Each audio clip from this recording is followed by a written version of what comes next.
Thank you, Chairman Rush. And this is a very important hearing in our committee's effort to address the COVID pandemic by assessing its impact on the energy sector. And we have a great group of witnesses, including former Energy Secretary Moniz, who I was very pleased to have back with us today. There's no question that COVID-19 has been devastating, killing more than 115,000 Americans, leading to more than 44 million Americans losing their jobs over the last 3 months. But the pandemic has affected all energy industries, but I wanted to focus on the renewable energy and energy efficiency industries that I think have been particularly hard hit. Social distancing measures, supply chain disruptions, and stalled financing have placed significant burden on energy efficiency, solar, and wind projects, and this is all erasing years of progress in clean energy job creation and efforts to meet our carbon pollution reduction goals. Well, prior to the pandemic, the clean energy industry employed 3.4 million Americans, nearly 3 times as many as the fossil fuel industry. But the pandemic has wiped out over 600,000 of these jobs. And if these trends continue, some estimates show that 850,000 clean energy workers could file for unemployment by the end of this month. In my home state of New Jersey, we lost over 8,000 clean energy jobs in April alone, and that's basically a 15% decline. And of those losses, two-thirds were in energy efficiency, which is uniquely impacted by social distancing measures. And municipally owned utilities and rural cooperatives have also been adversely affected by this pandemic.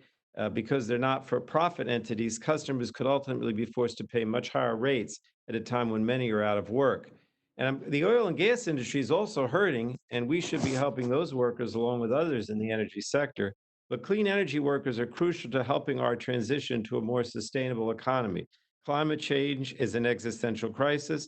Congress has to invest in clean energy infrastructure that will stimulate the economy and put Americans back to work and create new jobs in this critical industry for our nation's future. Now, our committee has been working on infrastructure policy, as everyone knows, since the start of this Congress. Last year, we introduced the Lift America Act, and then in January, we unveiled a moving forward infrastructure proposal that includes more than $34 billion in clean energy investments. And these investments will stimulate the economy, keep businesses competitive, and create clean energy jobs during this severe economic downturn. At the same time, these investments will lower consumers' energy bills and reduce carbon pollution. The majority leader announced recently that the House will vote on an infrastructure bill by the end of this month, and both the Lift America Act and the Moving Forward framework provide a foundation of the energy provisions that will be included in that overall package.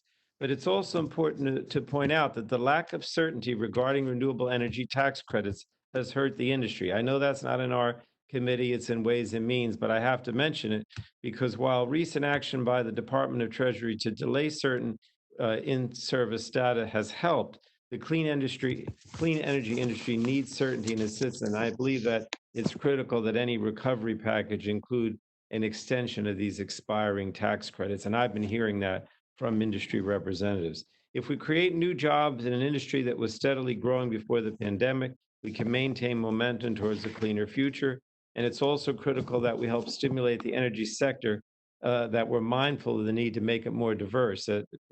Mr. Rush, Chairman Rush, has made that a priority on this subcommittee for many years. And the response to the coronavirus pandemic has highlighted significant racial disparities across our country. And the recent tragic murder of George Floyd has catalyzed a national movement that is focusing attention on systematic racism. So it's long past time for the energy sector to increase diversity in the workforce, and I hope we can begin to see real progress soon. Chairman, I wanted to mention that I understand that at some point today, there's going to be an announcement in our state about a major new development with regard to wind power. I'm sort of looking forward to that, but it hasn't been announced yet, so I can't really talk about it. But we feel, and I've been a very big supporter of wind power in New Jersey. My district is along the shore, and we have a lot of offshore wind. So this also plays in to my district and my state in a major way. So thank you again, Chairman Rush, at all you do on this issue, and this is going to be a really interesting hearing. Thank you again. I yield back.